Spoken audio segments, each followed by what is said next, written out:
ಕೋಲಾರ ನಗರದ ಬ್ಲಾಕ್ ಕಾಂಗ್ರೆಸ್ ಅಧ್ಯಕ್ಷರಾಗಿ ನಗರಸಭೆ ಸದಸ್ಯ ಸೈಯದ್ ಅಫ್ಸರ್ ಅವರು ನೇಮಕಗೊಂಡಿದ್ದು, ಇವರನ್ನ ಎಲ್ಎಫ್ಸಿ ಗ್ರೂಪ್ ವತಿಯಿಂದ ಗೌರವಿಸಿ ಸನ್ಮಾನಿಸಲಾಯಿತು. ಕಾಂಗ್ರೆಸ್ ಪಕ್ಷದ ಕೋಲಾರ ನಗರ ಬ್ಲಾಕ್ ಕಾಂಗ್ರೆಸ್ ಅಧ್ಯಕ್ಷರಾಗಿ ಸೈಯದ್ ಅಫ್ಸರ್ ಅವರನ್ನ ನೇಮಕ ಮಾಡಿರುವುದಾಗಿ ಕಾಂಗ್ರೆಸ್ ಪಕ್ಷದ ರಾಜ್ಯಾಧ್ಯಕ್ಷ ಡಿಕೆ ಶಿವಕುಮಾರ್ ಆದೇಶ ನೀಡಿದ್ದು, ನಗರದ ಎಲ್ಎಫ್ಸಿ ಗ್ರೂಪ್ ವತಿಯಿಂದ ಸೈಯದ್ ಅಫ್ಸರ್ ಅವರನ್ನ ಗೌರವಿಸಿ ಸನ್ಮಾನಿಸಲಾಯಿತು.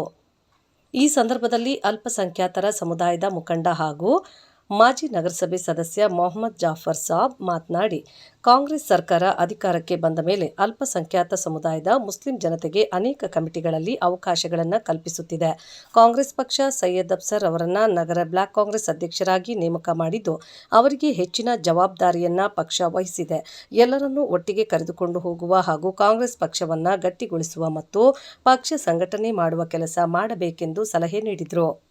ಸೈಯದ್ ಅಫ್ಸರ್ ಅವರನ್ನ ಕೋಲಾರ ನಗರ ಬ್ಲಾಕ್ ಕಾಂಗ್ರೆಸ್ ಅಧ್ಯಕ್ಷರಾಗಿ ನೇಮಕ ಮಾಡಿದ ಉಪಮುಖ್ಯಮಂತ್ರಿಗಳು ಹಾಗೂ ಕಾಂಗ್ರೆಸ್ ಪಕ್ಷದ ರಾಜ್ಯ ಅಧ್ಯಕ್ಷರಾದ ಡಿಕೆ ಶಿವಕುಮಾರ್ ಅವರಿಗೆ ಹಾಗೂ ಸಹಕಾರ ನೀಡಿದ ಮುಖ್ಯಮಂತ್ರಿಗಳ ರಾಜಕೀಯ ಸಲಹೆಗಾರರು ಹಾಗೂ ಎಂಎಲ್ಸಿಗಳಾದ ನಜೀರ್ ಅಹ್ಮದ್ ರವರಿಗೆ, ಜಿಲ್ಲಾ ಉಸ್ತುವಾರಿ ಸಚಿವ ಬೈರತಿ ಸುರೇಶ್ ಅವರಿಗೆ ಹಾಗೂ ಶಾಸಕರಾದ ಕೊತ್ತೂರು ಮಂಜುನಾಥ್ ಅವರಿಗೆ, ಎಂಎಲ್ಸಿ ಅನಿಲ್ ಕುಮಾರ್ ಅವರಿಗೆ ಧನ್ಯವಾದಗಳನ್ನು ತಿಳಿಸಿದರು.